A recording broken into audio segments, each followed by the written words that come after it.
Good morning students. पिछली class में हमने देखा कि कैबिनेट मिशन प्लान फेल हो चुका था। मुस्लिम लीग्स ने का जो आइडिया था, idea of Pakistan was totally neglected by the Britishers. अब क्या होता है कि कैबिनेट मिशन के प्रोविजंस में था कंस्टिट्यूएंट असेंबली। कंस्टिट्यूएंट असेंबली के लिए दोनों बारी means in the Wavell plan, in the Cripps mission, in the August offer। तो अगस्त ऑफर से ब्रिटिशर्स एग्रीड थे।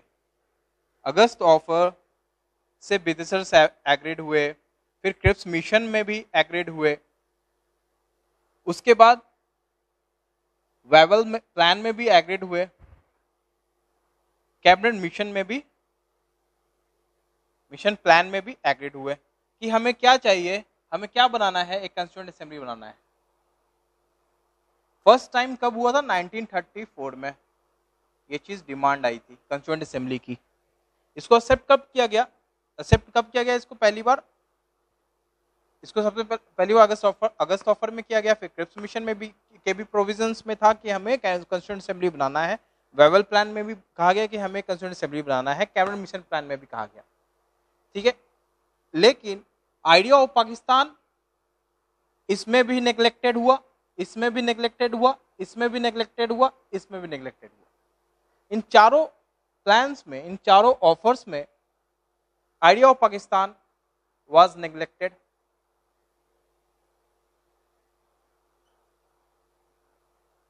That's why Muslim league did not participated in constituent assembly.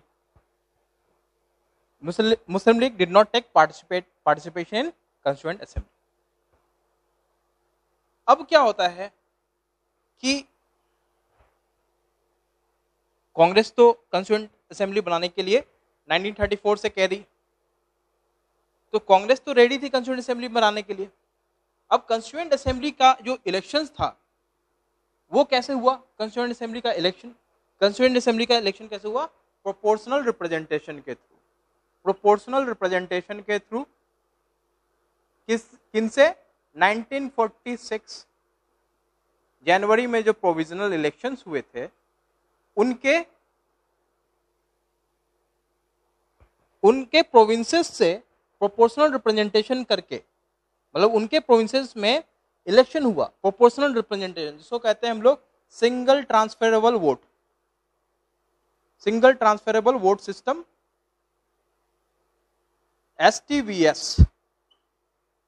एसटीवीएस system को कहते हैं। ये मैं करवाऊंगा अभी आपको इलेक्शन वाले चैप्टर में।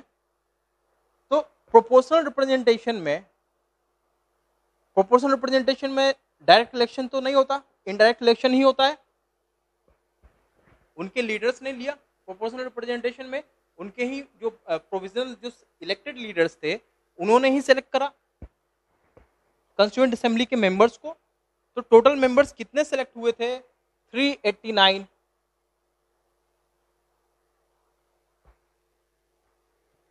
टोटल ये मेंबर्स थे, किसके? कंस्टिट्यूएंट असेंबली के मेंबर्स थे, ठीक है।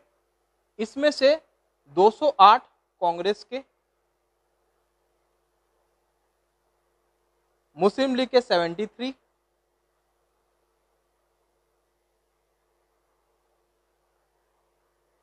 और 11 इंडिपेंडेंट या अदर्स कह लो, यूनाइटेड पार्टी, यूनिस्ट पार्टी, ये थी।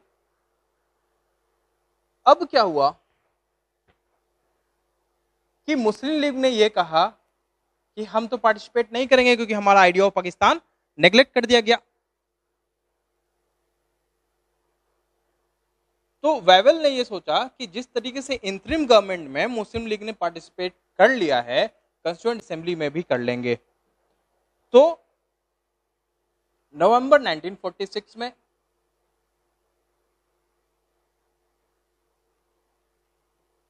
कंस्टिट्यूएंट असेंबली की स्थापना कर दी गई, फाउंडेशन ऑफ कंस्टिट्यूएंट असेंबली।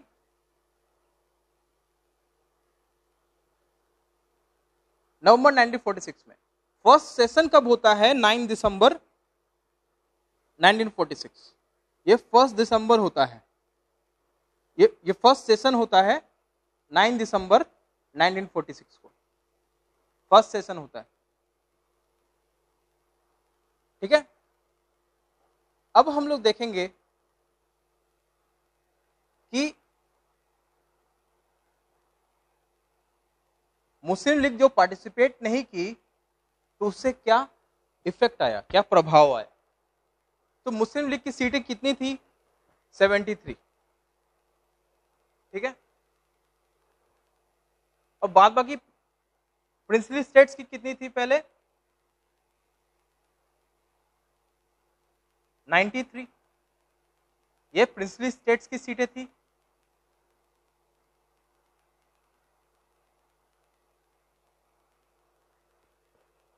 ठीक है, 73 हटा दोगे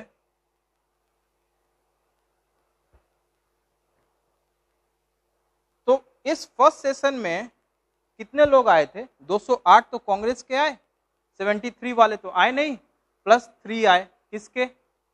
इंडिपेंडेंट के। तो 211 इलेक्टेड मेंबर्स ही आए थे first session of constituent assembly में। 211 मेंबर्स फर्स्ट सेशन 9 दिसंबर 1946 को आए थे, ये बैठे थे असेंबली में 211 मेंबर्स। इसके बाद 9 दिसंबर 1946 को ही सच्चिदानंद सिन्हा, डॉक्टर सच्चिदानंद सिन्हा को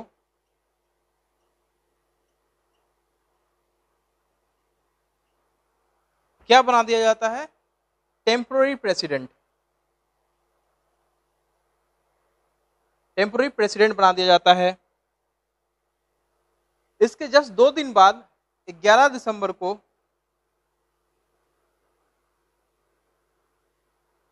इसके जस्ट 2 दिन बाद 11 दिसंबर को डॉक्टर राजेंद्र प्रसाद को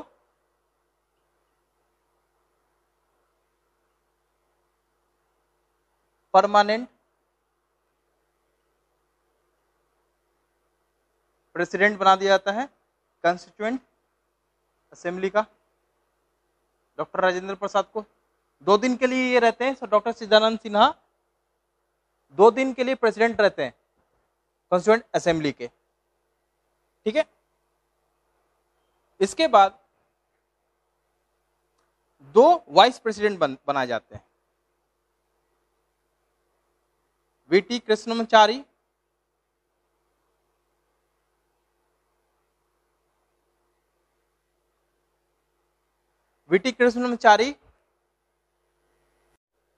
दूसरे हरिंदर कुमार मुखर्जी, 2 वाइस प्रेसिडेंट थे कॉन्स्टिट्यूएंट असेंबली के, वीटी कृष्णमाचारी, हरिंदर कुमार मुखर्जी। इसके बाद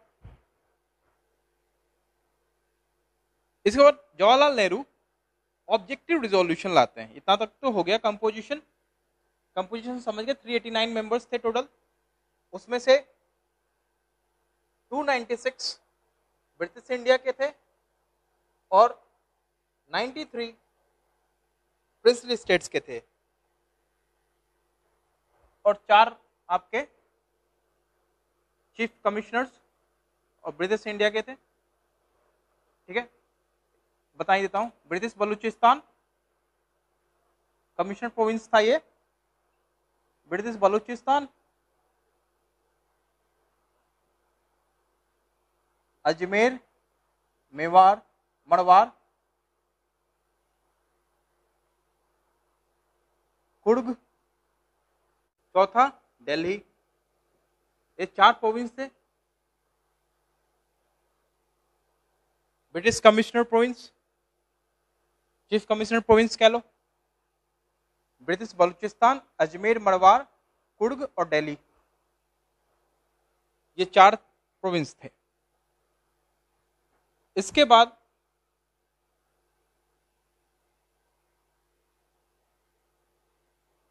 तेरह दिसंबर 1946 को नेहरू जी क्या लाते हैं? जवाहरलाल नेहरू कहलाते हैं ऑब्जेक्टिव रिजोल्यूशन।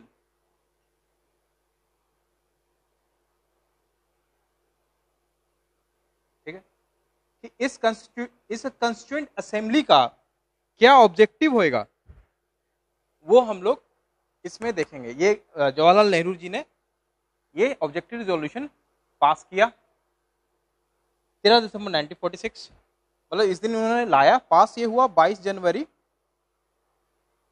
1947 को। ठीक है, तो इसमें सबसे पहला क्या था?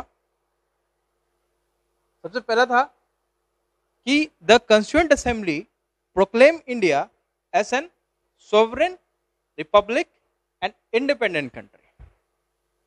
क्या आया? Sovereign, independent, Republic.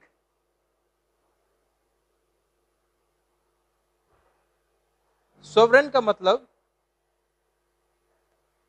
With the highest possible authority,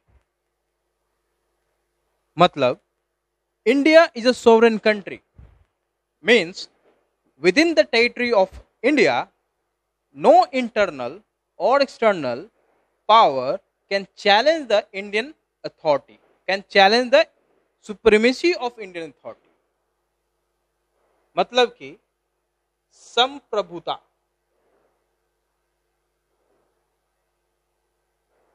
मतलब कि इंडियन टेरिटरी के अंदर जो इंडियन गवर्नमेंट का अथॉरिटी होगा उसको कोई चैलेंज नहीं कर सकता है। इंडियन अथॉरिटी ही सबसे सुप्रीम है इंडियन टेरिटरी में। यह हुआ सोवरेन का मतलब। इंडिपेंडेंट का मतलब हुआ फ्री फ्रॉम अनदर कंट्री और not control by another country, मतलब फ्री फ्रॉम अनदर कंट्री, हम तो दूसरे कंट्री से फ्री तो है ही और कोई दूसरा कंट्री हमें कंट्रोल भी नहीं कर सकता है। नॉट कंट्रोल बाय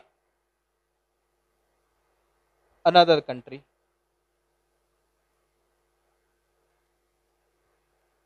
तीसरा है Republic.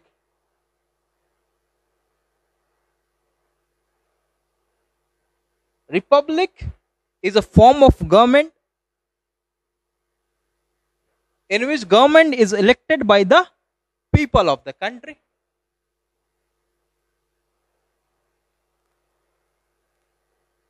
Republic is a form of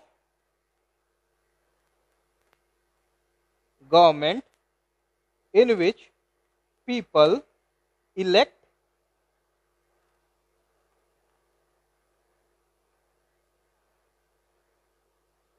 their representative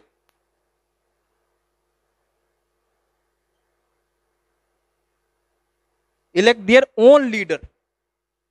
Even president of India is elected by proportional representation, but they are elected। That's why India is a republic।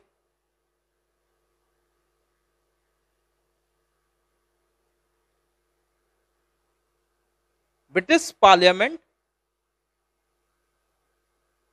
is monarchical because President of British is not elected by proportional representation or direct election।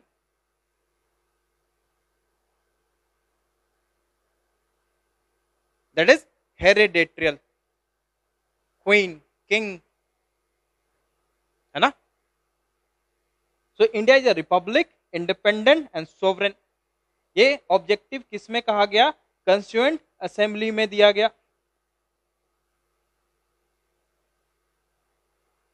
पहला provision.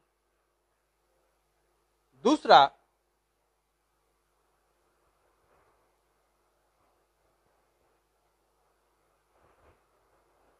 है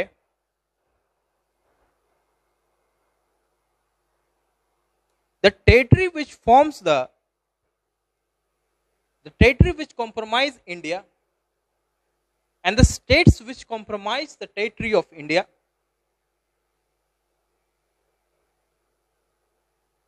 or other part of the country which are willing to be constituted in the Union of India will be a union. मतलब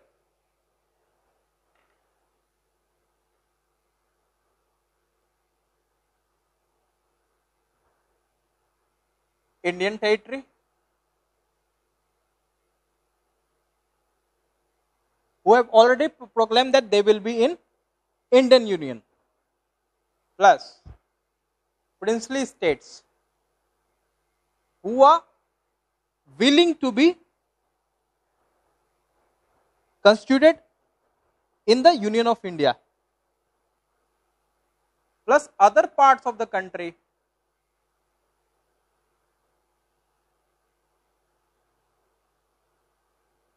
who want to be in the Indian Union. They all form a union. An union. This is the second provision. ये second provision था. ठीक है. तीसरा, India is granted autonomy. Autonomous हो गए, हम अपना देश खुद चलाएंगे. No external interference. चौथा, equality of opportunity.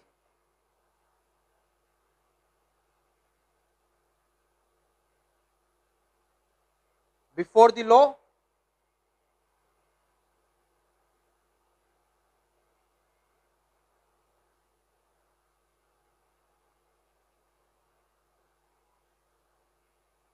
equality of opportunity before the law, action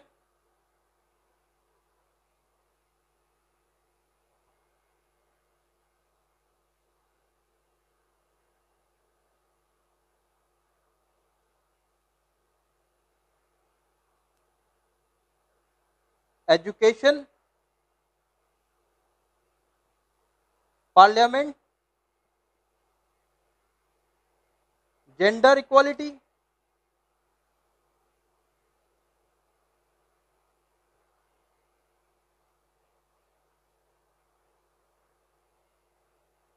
so these are prospects of equality. Equality of opportunity before the law, action in equality in action, education equality, parliament equality, gender equality.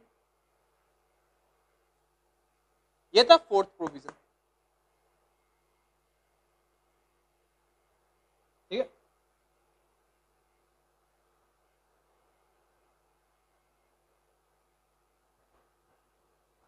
अब आते हैं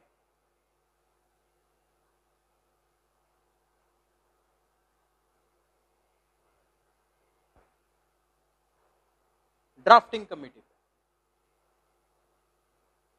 हाँ, अब क्या होता है, ये तो ऑब्जेक्टिव रिजोल्यूशन हो गया. अब 3 जून 1947 को माउंटबेटन प्लान पास हो जाता है. तो उसमें डिसाइड हो जाता है कि इंडिया डिवाइड होएगा. ठीक है, इंडिया डिवाइड होगा.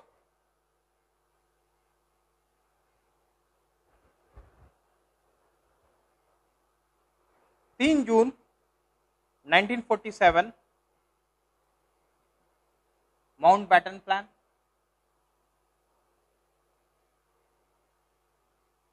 अब इसका इफेक्ट क्या हुआ कॉन्स्टिट्यूएंट असेंबली पे, ये हम देखेंगे. 389 मेंबर्स पहले थे,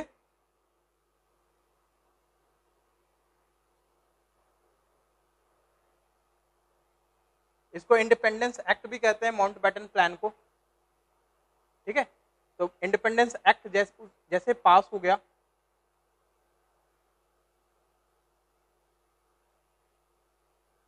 इंडिपेंडेंस एक्ट पास हो गया 3 जून 1947 को। इस एक्ट के थ्रू 389 मेंबर्स जो थे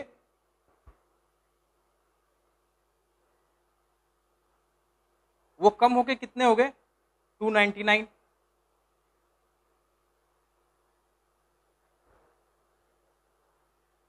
मेंबर्स कम होकर 299 हो गए। इसमें क्योंकि मुस्लिम लीग पूरी की पूरी पाकिस्तान डोमिनियन में चली गई, तो 299 मेंबर्स। अब इस 299 में 208 कांग्रेस के थे,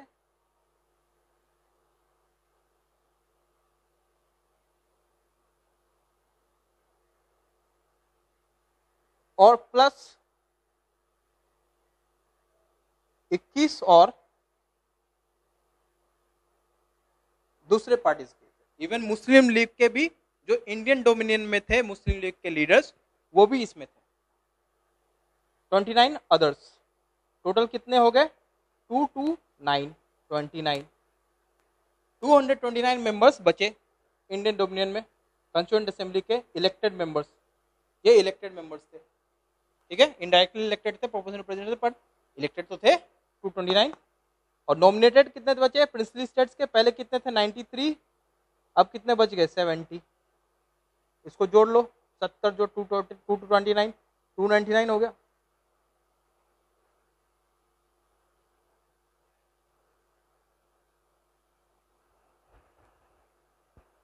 ठीक है, अब हम लोग देखेंगे ये हो गया, ये इफेक्ट बताया मैंने आपको क्या इंडिपेंडेंस एक्ट से क्या इफेक्ट पड़ा कॉन्स्टिट्यूएंट असेंबली के मेंबर्स पे।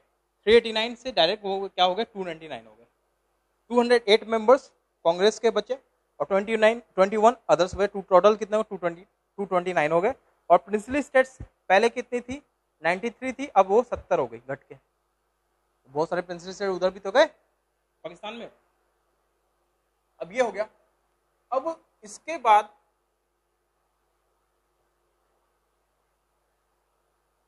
ड्राफ्टिंग कमेटी बनती है। ड्राफ्टिंग कमेटी कब बनती है,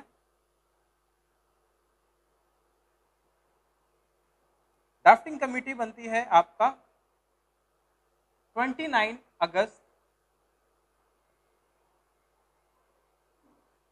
1947 में, ठीक है 29 अगस्त 1947 में। और इसके 7 मेंबर्स होते हैं।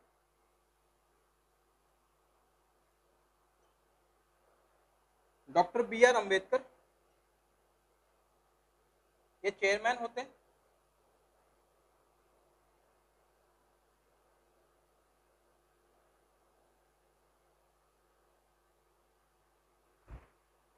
Doctor B R Ambedkar chairman.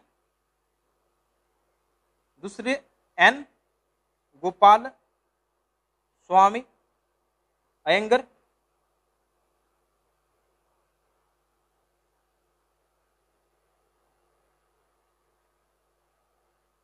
तीसरे अल्लादी।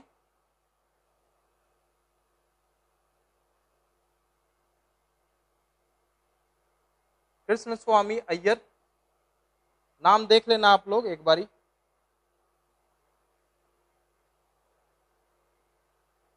चौथे वीटी कृष्णमचारी।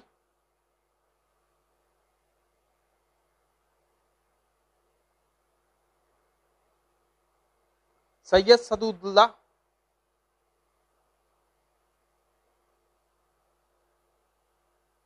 के एम मुंशी।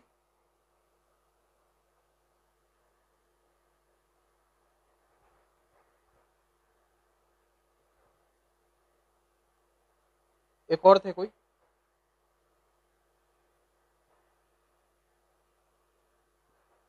ठीक है, माधव राव थे एक, एन माधव राव, ठीक है, हो गए 7। 1 2 3 4 5 6 7। Doctor B R Ambedkar chairman थे, N Gopalaswami Iyer Alladi Krishnaswami Iyer, VT Krishnamachari, Syed Saadulla N Madhavrao, K Munshi. और ये वीटी कृष्णमाचारी हमारे क्या थे, वाइस प्रेसिडेंट भी थे इसके कॉन्स्टिट्यूएंट असेंबली के। ठीक है, ये हुआ ड्राफ्टिंग कमेटी जो कि 29 अगस्त 1947 को बना था। इसका काम क्या था कि जो भी कॉन्स्टिट्यूएंट असेंबली में प्रोविजंस आते हैं कि इनको इंक्लूड करना है कॉन्स्टिट्यूशन में, तो इस ड्राफ्टिंग कमेटी का काम क्या था कि इसको इस प्रोविजन को नोट डाउन कर लेते थे, मतलब ड्राफ्ट कर लेते थे किसमें, अपने कॉन्स्टिट्यूशन में। ठीक है, इसको इंक्लूड कर लेते थे वो अपने कॉन्स्टिट्यूशन में। ठीक है, तो ये काम था ड्राफ्टिंग कमेटी का, काम ये था कि अपने कॉन्स्टिट्यूशन में इंक्लूड करना, जो भी प्रोविजंस कॉन्स्टिट्यूएंट असेंबली से निकल के आएगा इसको हम इंक्लूड कर लेंगे। आगे बात समझे, ड्राफ्टिंग कमेटी का काम क्या था, जो भी कॉन्स्टिट्यूएंट असेंबली से डिसाइड होगा कि हाँ ये प्रोविजन इंक्लूड होना चाहिए कॉन्स्टिट्यूशन में, क्योंकि अल्टीमेटली काम क्या था, to frame the constitution of India, constituent assembly का, तो वो ये ड्राफ्टिंग कमेटी इस प्रोविजन को इंक्लूड कर लेती थी, ये काम था। इसके बाद क्या होता है कि शुरू में तो काम, ये तो ड्राफ्टिंग कमेटी हो गया, ठीक है, क्योंकि 29 अगस्त 1947 में को बना। इसके बाद क्या होता है कि कॉन्स्टिट्यूएंट असेंबली के शुरू में तो काम बस यही होता है कि आप कॉन्स्टिट्यूशन को फ्रेम करेंगे, लेकिन इंडिपेंडेंस एक्ट में यह कहा जाता है कि आप कोई भी ब्रिटिशर्स लॉ, ब्रिटिश का कोई भी लॉ है उसको आप चेंज कर सकते हैं, अल्टर कर सकते हैं। तो इस प्रोविजन, ये इस इंडिपेंडेंस एक्ट के द्वारा कॉन्स्टिट्यूएंट असेंबली के मेंबर्स ने क्या करा कि एक नया फंक्शन दे दिया कॉन्स्टिट्यूएंट असेंबली को, मतलब उन्होंने एक्ट के थ्रू, इंडिपेंडेंस एक्ट 1947 के ही थ्रू कॉन्स्टिट्यूएंट असेंबली को एक नया फंक्शन दे दिया थ्रू अ लॉ। वो लॉ क्या था कि ये कॉन्स्टिट्यूएंट असेंबली लेजिस्लेटिव बॉडी की तरह भी काम करेगी to frame ordinary laws for the country.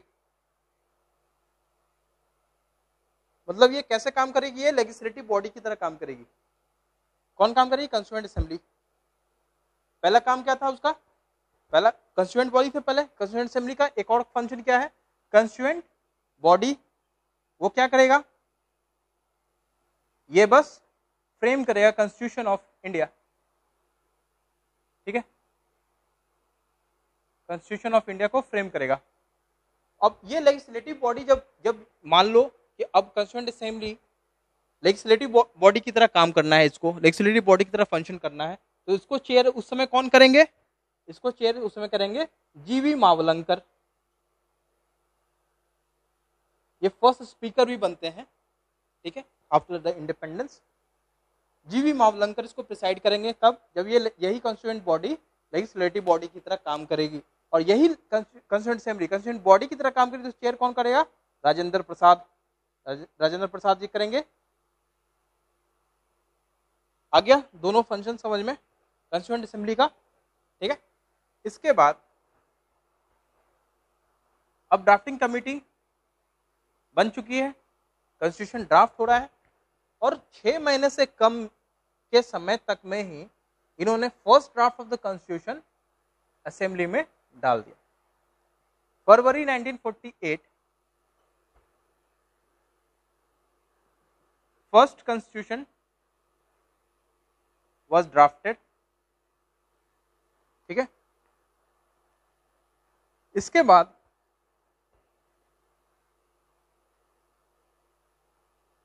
आठ महीने दिए गए और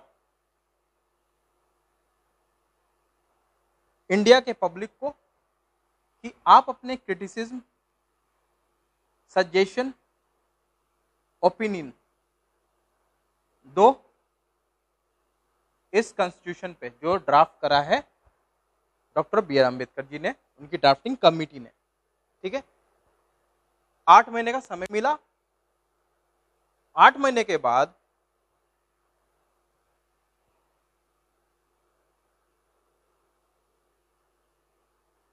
अक्टूबर 1948 में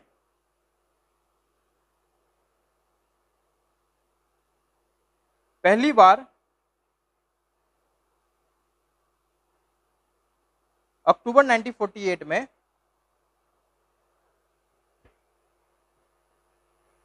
अक्टूबर 1948 में सेकेंड ड्राफ्ट आता है।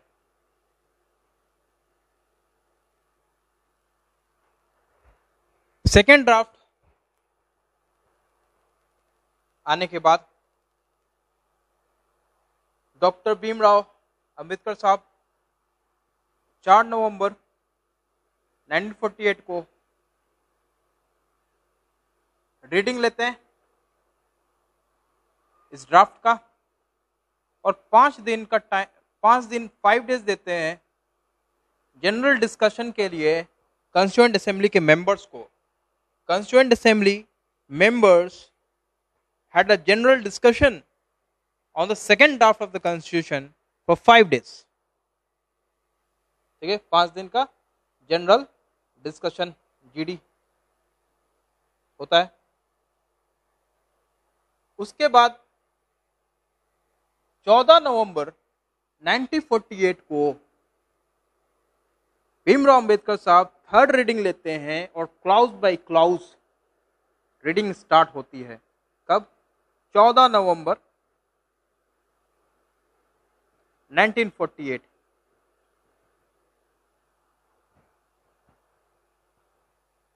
14 नवंबर 1948 को clause by clause reading start होती है और यह चलता है 17 अक्टूबर 1949 तक। लगभग 1 साल तक क्लाउज बाय क्लाउज रीडिंग चलती है, 11 महीने कह लो। और इन 11 महीनों में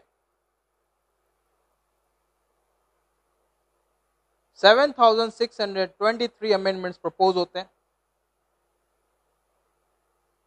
ये प्रपोज्ड होते हैं और इसमें से 2,473 अमेंडमेंट्स ही डिस्कस होते हैं।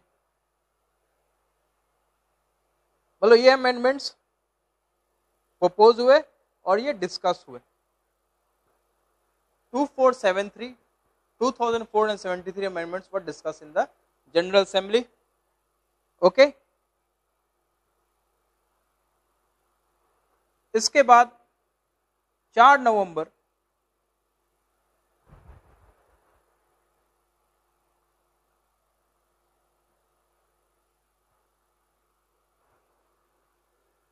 इसके बाद 14 नवंबर 1949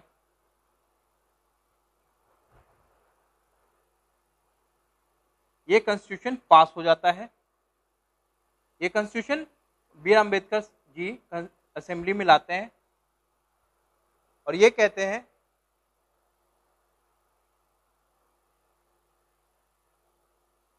कि अब ये कॉन्स्टिट्यूशन बिल्कुल रेडी हो चुका है, इसको आप पास करें। मतलब कि पास होता नहीं है, असेंबली में उन्होंने कॉन्स्टिट्यूशन ड्राफ्ट को रख दिया। Draft of the constitution was placed in the Constituent Assembly। कब? 14 नवंबर 1949 को।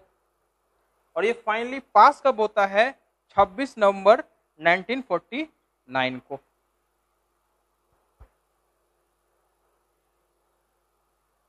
छब्बीस नवंबर 1949 को ये टोटली पास हो जाता है।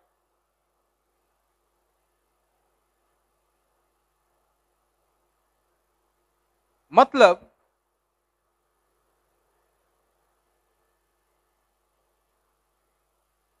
इस दिन, this is the date when people of India gave themselves a constitution. People of India gave themselves a constitution on 26 November 1949 और ये प्रीएम्बल में मेंशन है, ये प्रीएम्बल में मेंशन है 26 नवंबर 1949। 26 नवंबर 1949 को कुछ प्रोविजंस इनैक्ट हुए थे, जैसे सिटीजनशिप का आर्टिकल 5, 390, 91, 90, 92, 393 ऐसे करके ये कुछ प्रोविजंस 26 नवंबर 1949 को इनैक्ट किए गए। लेकिन major portion of the constitution कब इनैक्ट किया गया? 26 जनवरी 1950 को। ये दिन को कहते हैं हम लोग कमेंसमेंट ऑफ द कॉन्स्टिट्यूशन। ये कमेंसमेंट है, एडॉप्शन नहीं है। एडॉप्शन क्या है हमारा? 26 नवंबर 1949। इस दिन हमने एडॉप्ट किया, इस दिन हमने एडॉप्ट किया है 26 नवंबर 1949 को कॉन्स्टिट्यूशन को। मतलब एडॉप्शन के दिन ही हमारे पास कॉन्स्टिट्यूशन, हम जिस दिन हमने अडॉप्ट करा कॉन्स्टिट्यूशन को, उस दिन कॉन्स्टिट्यूशन के पास क्या था? एक प्रीएम्बल था। अब प्रीएम्बल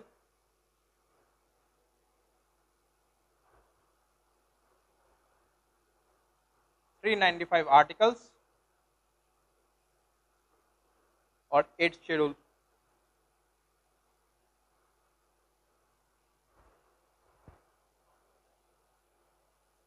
ये हमारे पास था। अब प्रीएम्बल 395 आर्टिकल्स 8 शेड्यूल्स कब था? 26 नवंबर 1949 को ही। लेकिन इनैक्ट नहीं हुआ था, इनैक्ट कुछ प्रोविजंस हुए थे। मेजर प्रोविजन कब इनैक्ट हुआ? 26 जनवरी 1950 को। इसलिए इसको क्या कहते हैं हम? Commencement of constitution day. इसलिए इस दिन को क्या बनाया जाता है? Republic day.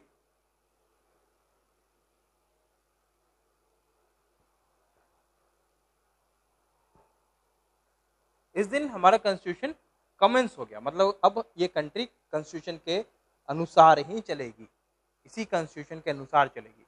कब से? 26 जनवरी 1950 से लेकर अभी तक, प्रेजेंट डे तक चल रही है, according to the constitution of India. ठीक है। अब 26 जनवरी जो वर्ड है, ये जो दिन है 26 जनवरी, इसका पहले भी मैं बता चुका हूं कि पूर्ण स्वराज दिवस मनाया जाता है। पूर्ण स्वराज दिवस मनाया जाता है कब? 26 जनवरी 1930 को मनाया गया था, जब जवाहरलाल नेहरू ने यह कहा था कि ultimate aim of congress session is now Purna Swaraj. हमें अब पूर्ण स्वराज चाहिए, डोमिनियन स्टेटस नहीं चाहिए। ठीक है। तो इसलिए भी ये दिन 26 जनवरी स्पेशल है। सो 26 जनवरी इज ऑलवेज स्पेशल। ये हुआ। इसके बाद मैं आपको कुछ special functions of constituent assembly बताता हूं। स्पेशल फंक्शन में जैसे कॉमनवेल्थ नेशन का इंडिया मेंबर कब बना था? मई 1949 में। ये कॉन्स्टिट्यूएंट असेंबली का फंक्शन था पहला कि कॉमनवेल्थ नेशन का मेंबर बन चुका था।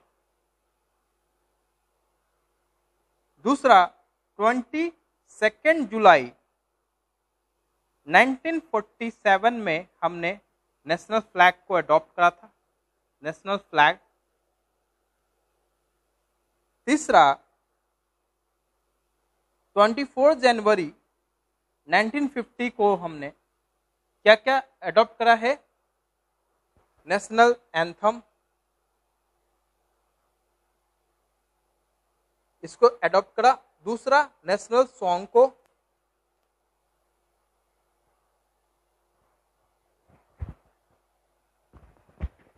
तीसरा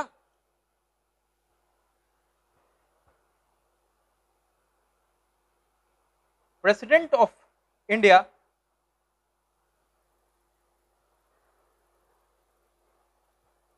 राजेंद्र प्रसाद जी बनाए गए। पहले ये क्या थे? 24 जनवरी 1950 से पहले ये क्या थे? President of the constituent assembly, constituent assembly के थे। 24 जनवरी 1950 को ये इन्हें क्या बनाया गया? प्रेसिडेंट ऑफ इंडिया बनाया गया। आ गई बात समझ में? ठीक है। इसके बाद कंस्टिट्यूएंट असेंबली का दो फंक्शन था जो मैंने पहले आपको बताया। एक लेजिस्लेटिव बॉडी जिसके स्पीकर मतलब उसको प्रिसाइड कौन करते थे? जीवी मावलंकर करते थे। दूसरा कंस्टिट्यूएंट बॉडी था। अब तो कॉन्स्टिट्यूशन बन गया, कंस्टिट्यूएंट बन गया तो ये खत्म हो गया, ये खत्म हो गया कंस्टिट्यूएंट बॉडी। अब बस बचा क्या? Legislative body. मतलब लेजिस्लेटिव बॉडी का काम क्या था? To frame ordinary laws. तो ये कब तक काम करेगी legislative body? Till first general election 1951 से लेकर 52। आगे बात समझ में? ये तो other functions of constituent assembly के हो गए। और इसके अलावा बताता हूं और क्या इंपॉर्टेंस है कंस्टिट्यूएंट असेंबली का। कंस्टिट्यूएंट असेंबली के और भी फायदे और भी इंपॉर्टेंस है, इंपॉर्टेंट नोट्स बता रहा हूं कि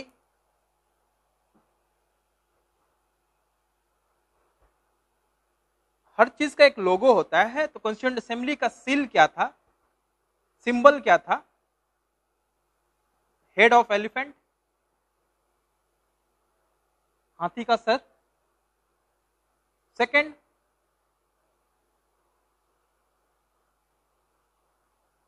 HVR अय्यर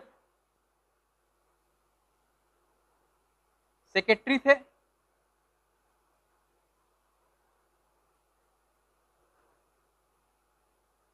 SN मुखर्जी